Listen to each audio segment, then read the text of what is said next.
रक्षा की क्लासमेट उसे डराने के लिए जब उसे धमका रही होती हैं, तब रक्षा डरती है कि नहीं डरती इस बात का तो पता नहीं लगता, लेकिन रक्षा को एक बात समझ में आ जाती है कि उसका इस कॉलेज में रहना इतना भी आसान नहीं होगा।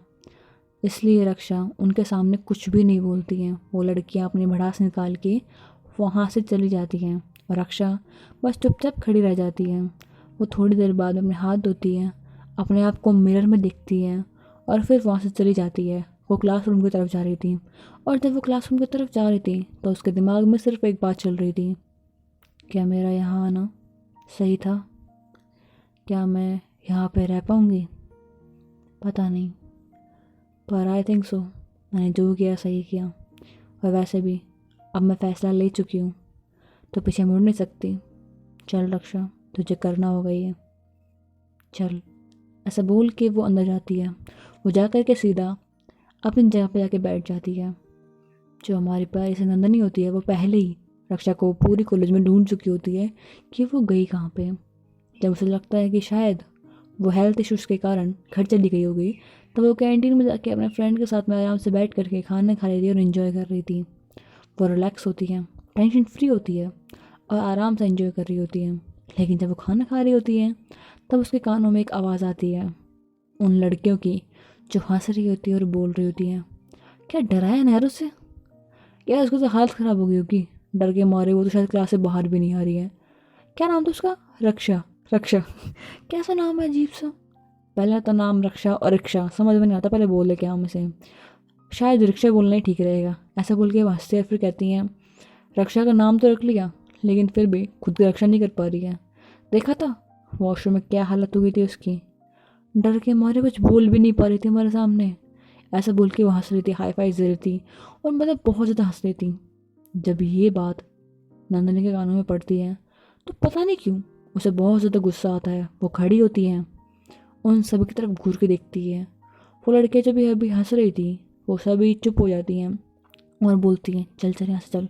वो देख रही है, ऐसे बोल के वो सारी लड़कियाँ वहाँ से चली जाती हैं और नंदनी खड़ी होती है। वो भागते हुए जाती है क्लासरूम की तरफ। उसके फ्रेंड्स को समझ में नहीं आता कि इसे क्या हुआ अचानक से, उसके बारे में सुन के ऐसे भाग के क्यों गई है। लेकिन फिर भी वो सोचता है कि हो सकता है ना प्रिंसिपल सर ने कुछ बोला हो इसे ध्यान रखने के लिए, इसलिए ऐसे कर रही हो। पॉसिबल। इसलिए रक्षा के फ्रेंड्स भी वहाँ से उठते हैं और क्लासरूम की तरफ जा रहे होते हैं, लेकिन वो आराम से जा रहे होते हैं। लेकिन नंदिनी वो भाग के गई होती है। वो थोड़ी देर बाद में क्लासरूम के बाहर खड़ी होती है। वो क्लासरूम के अंदर जाती है। वो देखती है कि रक्षा चुपचाप अपनी जगह पर बैठी है, बुक में कुछ तो लिख रही है। वो उसके पास आती है, खड़ी हो जाती है और देख रही होती है कि ये कर क्या रही है। तो रक्षा बस नोट्स बना रही थी। वो रक्षा के पास में जाती है और बोलती है, हे आर यू ओके? तो रक्षा अपनी नज़रें ऊपर उठाती है और नंदनी की तरफ देखती है। वो बहुत रिलैक्स होकर के और एकदम काम आवाज़ में कहती है, या आई एम ओके। वैसे एकदम कामली बोला होता है उसने कि नंदनी सर्टिफाई हो जाती है कि हाँ, इतनी आराम से बोल रही है। वो लड़की तो उसका मजाक उड़ा रही थी, कह रही थी कि ऐसे तंग किया है। वो सारी के सारी इसे मिलकर डरा रही थी और इसकी आंखों में थोड़ा सा भी डर नहीं है। Wow, nice. बट वो फिर मजाक क्यों उड़ा रही थी? इसके दिमाग में सारे सवाल आ रहे थे। नंदनी फिर बोलती है, तुम सच में ठीक हो या फिर दिखावा कर रही हो? तो फिर से बहुत कामली रक्षा जवाब देती है, नो आई एम ओके। वो बहुत कामली से बोलती है तो नंदनी समझ नहीं पाती है कि वो लड़कियां सिर्फ ऐसी हवा में बोल रही थी या फिर ये प्रिटेंड कर रही है। वो कंफ्यूज थी पूरी। थोड़ी देर में उसके फ्रेंड्स भी वहाँ आ जाते हैं। So hey buddies, you are watching our new story who is devil. फिर हम देखते हैं कि हमारी रक्षा बहुत कामली ऐसे जवाब देती है ना कि नंदनी के दिमाग की बत्तियाँ बुझ जाती हैं कि मैं बोलूँ क्या इसे। इसके चेहरे पर डर नहीं है। मुझे लगा डरी हुई होगी, सहम के बैठी होगी, शायद रो भी रही होगी। बट इसकी आंखों में आंसू छोड़ो, डर भी नहीं है, हल्का सा भी खौफ नहीं है। क्या लड़की है ये? वो ऐसे देख रही होती है। उसे लगता है कि शायद वो लड़कियाँ ऐसे ही बोल रही होंगी, नहीं डराया होगा इसे, इसलिए ये इतना कामली बिहेव कर रही हैं। लेकिन नंदिनी के दिमाग में एक थॉट आया होता है कि अब तक डराया नहीं है, इसका मतलब ये नहीं है कि वो दोबारा ऐसा करेंगी नहीं। तो उसके दिमाग में जो थॉट आता है वो स्टूपिड भी हो सकता है और मे बी केयरिंग भी हो सकता है। तो नंदिनी रक्षा को घूर के देखते हुए बोलती है, तो अगर तुम बिल्कुल ठीक हो तो खड़े हो जाओ। तब रक्षा बोलती है, वाई? तो नंदिनी बोलती है, अपने सीनियर से ज़बान नहीं लड़ाते हैं, जो सीनियर बोले वो करते हैं। नंदिनी के फ्रेंड्स आते हैं, नंदिनी का स्वरूप देखते हैं और वो हंसते हैं। शायद उन्हें लगता है कि नंदिनी सच में भाग के यहाँ पे इसलिए आई थी ताकि वो रक्षा को तंग कर सके। वो लोग हंसते हैं इस बात पे, कितने स्टूपिड है। आगे से तंग करना था तो आराम से वो चल के आ सकती थी, भाग के तो ऐसे आई है जैसे पता नहीं ऐसे क्या हो गया हो। कुछ भी करते हैं लड़की। और हमारे प्यारी से काव्या मैडम वो बोलती है, नंदिनी तुझे एक बात बोलूँ मैं? तो नंदिनी बोलती है, तुझे क्या हुआ, तू बोल। तो कहती है, तुझे पता है मैं कितनी आराम से वहाँ बैठी थी, अब तेरी वजह से मुझे यहाँ तक आना पड़ा। तुझे पता है ना, मुझे फालतू में टाइम वेस्ट करने का कोई शौक नहीं है। तो नंदिनी अपने हाथ बांधती है और बोलती है उसे, काव्या तू हर वक्त टाइम पास ही करती रहती है, थोड़ा सा उठ के तूने चल लिया तो क्या हो गया तुझे? तो बोलती है, यार क्या है यार, तू ना नींद ख़राब कर देती है। ऐसे बोल के वो अपनी कैप पहनती है और बोलती है, तो तुझे ऐसे यहीं तंग करना है कि बाहर चलना है? तो कहती है, नहीं यहीं तंग करना है मुझे तो चल फिर ठीक है। ऐसे बोल के साइड में बैठ जाती है, कैप को सर पे डाल लेती है, मतलब फेस पे डाल लेती है और फिर बोलती है, अब तुझे जो करना वो कर, आई एम ओके। ऐसे बोल के अपने हाथों को स्ट्रेच करती है और फिर अपनी आंखें बंद कर लेती है। और जब वहाँ बैठ जाती है, नंदनी स्माइल करती है, फिर आशा की तरफ दिखती है और कहती है, तुम अब तक खड़ी नहीं भी? तो रक्षा तुरंत खड़ी हो जाती है और बोलती है, यस मैम। जैसे मैम बोलती है, नंदिनी को अच्छा तो नहीं लगता, लेकिन फिर भी वो कहती है, वेरी गुड, बहुत जल्दी सीख गई हूँ। वो ऐसे बोल के उसे प्रेस करती है, लेकिन वो जानती थी कि उसे ऐसे अच्छा तो नहीं लगेगा क्योंकि उसने आज तक किसी को तंग भी नहीं किया। लेकिन नंदिनी के दिमाग में सिर्फ एक बात चल रही थी कि अगर मैंने इसे तंग किया तो शायद इसको और कोई तंग भी नहीं करेगा। उसके दिमाग में स्टूपिड थॉट आया था। स्टूपिड भी मान सकते हो, केयरिंग भी बोल सकते हो, और मे भी उसके बचकाने हरकत भी बोल सकते हो। उसे लग रहा था कि इस तरीके से वो रक्षा को सेफ रख पाएगी, एटलीस्ट उसे और कोई तंग तो नहीं करेगा ना। लेकिन रक्षा ने आज तक किसी को भी तंग नहीं किया था, इसलिए वो जानती नहीं थी कि आखिर में तंग करें तो कैसे करें। इसलिए वो सिर्फ सबको दिखाने के लिए कि हाँ वो रक्षा को परेशान कर रही है, वो थोड़ा ज़्यादा कर देती है। उसे इस बात का एहसास भी नहीं होता कि उसने रक्षा का कुछ ज़्यादा ही ह्यूमिलेट कर दिया है। वो रक्षा को खड़े होने के लिए बोलती है और कहती है, चलो टेबल पे खड़ी हो जाओ। तो रक्षा चुपचाप टेबल पे खड़ी हो जाती है। फिर नंदिनी बोलती है, एक काम करो, डांस करो। तो कहती है, व्हाट? तो बोलते हैं, हाँ कहा मैंने डांस करो। तो वो बोलती है, मुझे नहीं आता। उसकी इतनी प्यारी सी बात सुनकर, मतलब इतनी क्यूट तरीके से वो बोलती है ना, कि नंदिनी का एक बार दिल तो करता है कि ठीक है ना, आ जाओ नीचे, कोई ज़रूरत नहीं तुम्हें डांस करने की। पर उसे पता होता है वो तंग करने के लिए बोलना चाह रही है, उसे खुद भी तंग नहीं करना चाह रही वो, लेकिन सबको दिखाना है इसलिए वैसा करती है और बोलती है, कोई बात नहीं, नहीं आता तो सीख जाओ, सबके सामने करोगे तभी सीखोगे ना। थोड़ी देर में उस क्लास के अंदर बहुत सारे लोग आ जाते हैं, लाइक कुछ सीनियर आ जाते हैं, कुछ जूनियर आ जाते हैं। होता है ना कहीं भी किसी को तंग करते हैं तो एक घेरा बन ही जाता है लोगों का, वैसा ही हो जाता है। वहाँ पे नंदिनी खड़ी थी, उसके फ्रेंड्स खड़े थे, उसके और क्लासमेट बैठे थे। रक्षा बहुत ज़्यादा अजीब फील कर रही होती है और वो बोलती है, सॉरी बट मुझसे नहीं हो पाएगा। तो नंदिनी बोलती, तुम्हें करना पड़ेगा, मैंने पूछा नहीं है, तुम्हें करना ही है। वैसे जब कहती है तब रक्षा थोड़ा सा डांस करती है, बट उसे आता नहीं था ऑफकोर्स। तो थोड़ा फ़नी वे में होता, सब लोग हंस रहे थे, नंदिनी भी हंस रही थी, लेकिन अंदर से उसे अच्छा नहीं लग रहा था। उसका फ्रेंड कैशव बोलता है, यार बस बहुत हो गया, इतना क्यों तंग कर रही है, ठीक नहीं है इतना भी। तो बोलते, बट थोड़ी सी मस्ती तो कर रहे हैं यार, मैंने कौन सा उसे कुछ और करवा लिया। तो बोलते, तू बस कर प्लीज़, वो बेचारी को देख, लग रहा है रो देगी। तो बोलता, रो देगी? उसे देख, लग रहा है उसे घबराहट कहीं पे, चेहरा देख उसका। तो काव्या कहती है, यार चेहरा ही तो नहीं दिख रहा उसका। ऐसा बोल के वो हंसती है, नंदिनी भी हंस देती है। और फिर नंदिनी बोलती है, रक्षा आ जाओ नीचे। ऐसे बोल के उसे नीचे बुला लेती है और फिर बोलती है, एक काम करो, अपना बैग उठाओ। तो बोलती, बट तो बोलते, कहा ना बैग उठाओ, क्वेश्चन मत पूछो मुझसे, वरना फिर थोड़ा ज़्यादा हो जाएगा मेरा। फिर मुझे मत बोलना। तब वो कुछ भी नहीं बोलती, बैग उठा लेती है और बोलती है अब क्या करना है? तो बोलते बैग को अपने कंधे पे टाको और मेरे साथ चलो। तो बोलते बट क्लासेस। तो नंदनी फिर से घूर के बोलती है मैंने कहा ना मुझसे सवाल जवाब मत करो, सब जितना कह रही हूँ उतना करो। तब फिर से रक्षा कुछ नहीं बोलती है और चुपचाप नंदनी की बातें मान लेती है। उसके सभी फ्रेंड्स बोलते हैं अब तेरा प्लान क्या है? तो बोलते कुछ नहीं, तुम चलो तो सही। ऐसा बोल के अपने फ्रेंड को लेकर के वहाँ से जा रही होती है। सभी लोग समझ चुके होते हैं कि रक्षा किसी के सामने कुछ भी नहीं बोलती है, वो जल्दी डर जाती है और शायद नंदिनी की इतनी कुछ खास नहीं है। हाँ, नंदिनी ने कहा था कि उसका मास्क कोई नहीं उतारेगा, वो कोई उतारेगा भी नहीं, वो खुद भी नहीं उतारी थी। लेकिन अभी जो सब कुछ हुआ उससे तो लग रहा है कि नंदिनी से कुछ पसंद नहीं करती है और नंदिनी के इस एक्शन की वजह से रक्षा भी कितने खतरे में पड़ने वाली थी। नंदिनी को इस बात का कोई एहसास नहीं था क्योंकि सबकी हिम्मत बढ़ चुकी थी। सबको लग रहा था कि रक्षा एक इजी टारगेट है, उसे हम तंग कर सकते हैं और कोई हमें कुछ नहीं कहेगा क्योंकि नंदिनी खुद उसे तंग करती है। नंदिनी को इस बात का एहसास भी नहीं था कि उसकी इस गलती की वजह से अभी रक्षा के साथ में क्या क्या होने वाला है।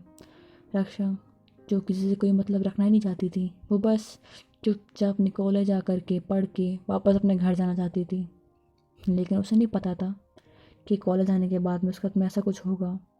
नंदिनी उसके दोस्त वो कहीं जा रहे होते हैं, वो गाड़ी में सब बैठे होते हैं। उसके फ्रेंड्स पूछते हैं हम जा कहाँ रहे हैं और अक्षय चुपचाप बैठी होती है। नंदिनी अपने मिरर से उसमें देख रही होती है और कहती है रक्षा तुम्हें कुछ नहीं पूछना, हम लोग कहाँ जा रहे हैं तुम्हें नहीं जानना क्या? तो रक्षा बोलती है आई डोंट नो। वो बहुत धीमी आवाज़ में बोलती है। तब नंदिनी वो गाड़ी रोकती है और बोलती है तुम थोड़ा तेज़ बोल सकती हो, मेरे कान तक आवाज़ नहीं आ रही है, मैं गाड़ी चला रही हूँ, गाड़ी की आवाज़ है, इन सब की आवाज़ है, तुम्हारी आवाज़ नहीं आ पा रही, थोड़ी तेज़ बोलो। नंदिनी ऐसे गुस्से से बोलती है। तब रक्षा बोलती है मुझे नहीं पता आप कहाँ जा रहे हो, मुझे घर जाना है। तो बोलते क्या हुआ, डर गई क्या? तब वो कुछ नहीं बोलती है, उसे बस ऐसा लग रहा होता है कि बस घर जाना है मुझे, अभी यहाँ रहना ही नहीं है। उसे बहुत अजीब फील हो रहा होता है। थोड़ी देर पहले जो नंदिनी अच्छी लग रही थी अब समझ में नहीं आ पा रहा था उसे कि वो करे क्या।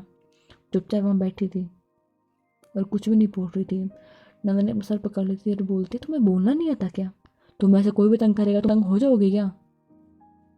थोड़ा स्ट्रांग बनो, ओके? ऐसे मत रहो। तुम्हें कोई आके तंग कर जाएगा तुम होने दोगी? कोई तो आके तुम्हें कुछ बोल जाएगा तुम सुन लोगी? तुम्हें जान नहीं है क्या? कुछ बोल नहीं सकते सामने वाले को? कह दो ना आई डोंट केयर तुम क्या सोचते हो क्या करते हो, सामने बोलो उसके। एंड आई प्रॉमिस अगर तुमने ऐसा किया ना I will be there for you. But अगर तुम ऐसे रहोगी ना डरी सहमी, मैं तुम्हारे साथ कभी नहीं रहूँगी, ये समझ लेना, बल्कि तुम्हें मैं खुद तंग करूँगी। All right? अगर मैं भी तुम्हें कुछ गलत बोलूँ तो मेरे सामने आकर के मुझे बोल देना कि no Nandini I am not, मैं तुम्हारी बातें नहीं सुनने वाली और मैं तुम जो बोल रही हो तुम वैसे मैं हूँ नहीं। तुम्हें स्ट्रांग बनना पड़ेगा, ओके? तुम्हें फाइट नहीं आती, इट्स ओके। तुम किसके सामने लड़ नहीं सकते हो, फिजिकली वीक हो, it's okay. All right? But at least अपना स्टैंड खुद लेना सीख लो क्योंकि इस दुनिया में कोई भी नहीं है जो तुम्हारा स्टैंड तुम्हारी तरफ से कोई लेगा। तुम्हें अपनी पहचान खुद बनानी पड़ेगी। तुम्हें कोई कुछ गलत बोलेगा तुम्हें खुद बोलना पड़ेगा उसके सामने, समझ में आ रहा है तुम्हें ये बात? तुम्हारे लिए कोई भी नहीं बोलने वाला। तुम किसी के सामने रूड दिख रही हो, स्वीट दिख रही हो, किसी को कोई मतलब नहीं है। 2 दिन बाद सब भूल जाएंगे कि तुम हो कौन, तुम्हारा अस्तित्व क्या है, तुम्हारी पहचान क्या है, किसी को याद नहीं होगा।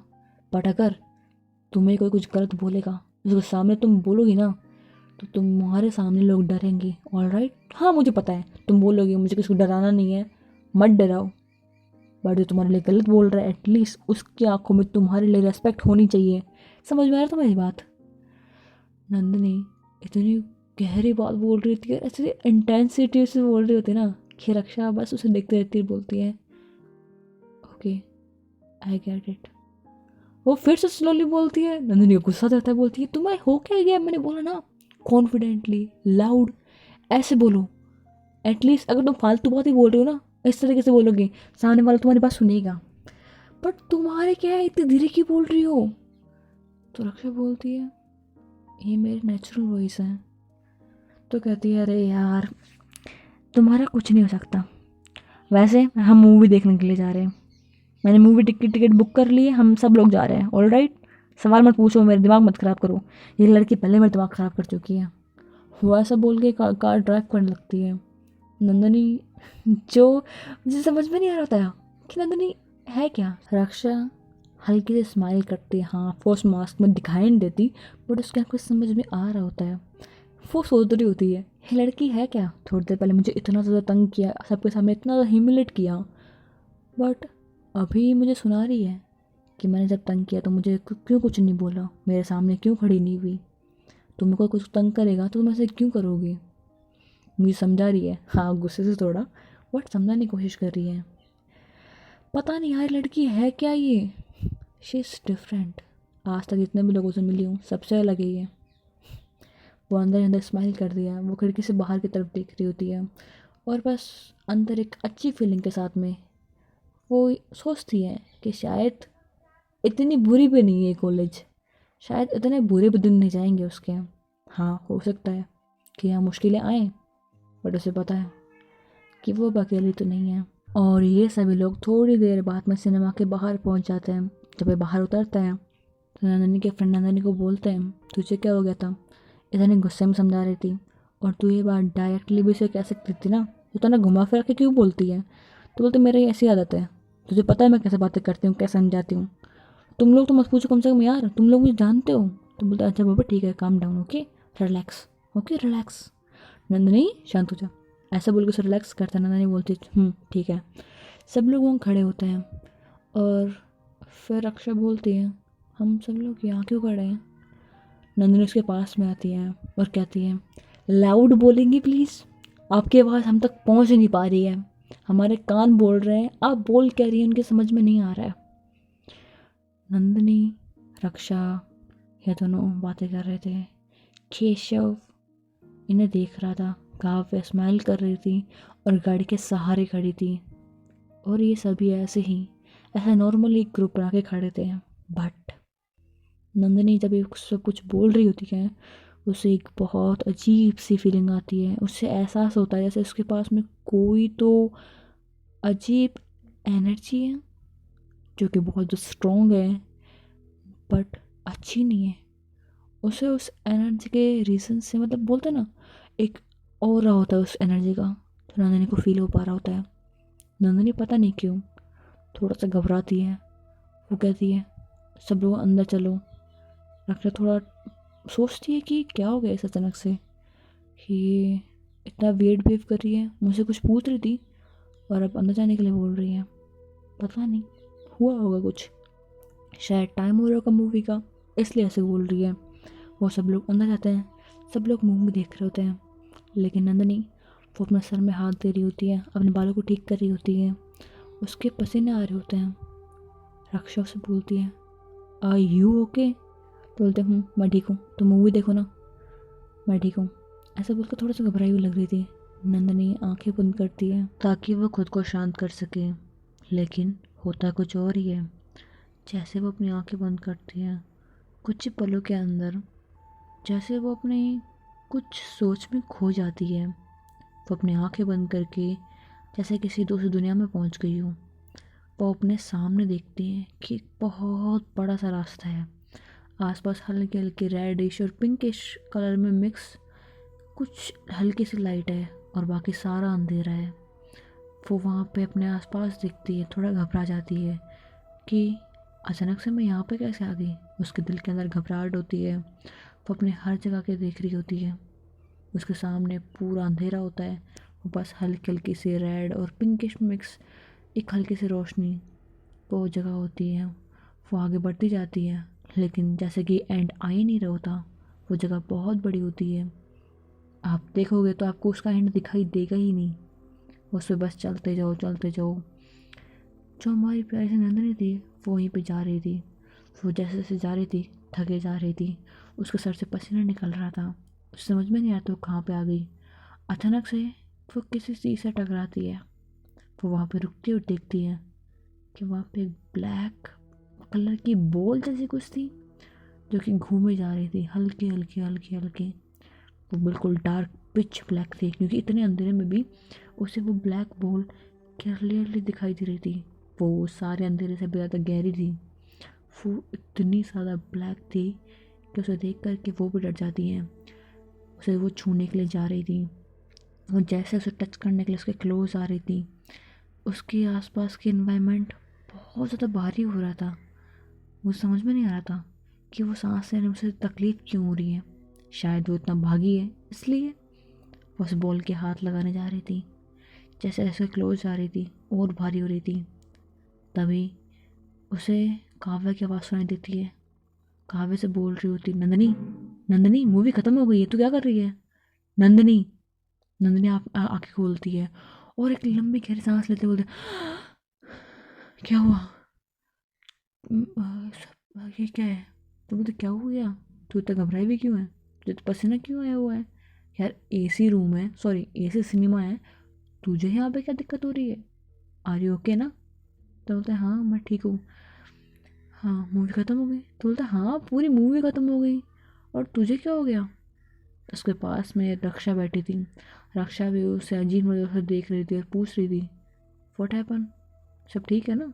तो बोलते हाँ हाँ सब ठीक है, चलो अब। ऐसे बोल के वो जा रही होती है। ये इसके साथ में बहुत अजीब चीज़ हुई थी, पहली बार हुई थी। और ये दिन था नंदनी के लिए उसका एक ऐसा पल जो इतने सालों में कभी नहीं आया था। नंदिनी की लाइफ में धीरे धीरे डार्कनेस बढ़ती जा रही थी। नंदिनी को एहसास भी नहीं हो रहा था कि जो अभी उसके दिमाग में आया है वो एक सपना या फिर कोई अजीब सा थॉट नहीं था। वो था कुछ ऐसा जिसके बारे में वो अभी जानती नहीं है। उसने जो अभी कुछ देखा वो बहुत अलग था, उसका फील अलग था, और वो अभी तक उस चीज़ से बाहर नहीं निकल पा रही थी। वो जाते वक्त कार ड्राइव नहीं करती है, वो केशव को बोलती है तू कार ड्राइव कर। केशव कार ड्राइव कर रहे होते हैं। नंदनी परेशान बैठी होती है, पास में रक्षा बैठी होती है। रक्षा नंदनी की तरफ देखते हुए बोलती है, रिलैक्स, एवरीथिंग इज़ ओके। तो नंदनी बोलते पता है मुझे, सब ठीक है। वो ऐसा बोल के चुपचाप बैठी होती है। थोड़ी देर में घर आ जाता है, वो अपने घर चली जाती है, और अक्षय वहाँ से उतर के वो भी अपने घर की तरफ चली जाती है। सब लोग अपने अपने घर चले जाते हैं। नंदिनी और काव्या का घर आमने सामने था, तो काव्या भी अपने घर चली जाती है। उसके फ्रेंड्स का घर भी उसी एरिया में था, तो वो लोग भी चले जाते हैं। लेकिन रक्षा रहती कहाँ थी, रक्षा की फैमिली क्या थी, किसी को कुछ नहीं पता। रक्षा चली जाती है, किधर तो जाती है वो, आई डोंट नो किस फील्ड में जाती है, क्योंकि उसका किसी का भी ध्यान उस वक्त रक्षा की तरफ था ही नहीं। सब लोग परेशान होते हैं कि नंदिनी को क्या हो गया।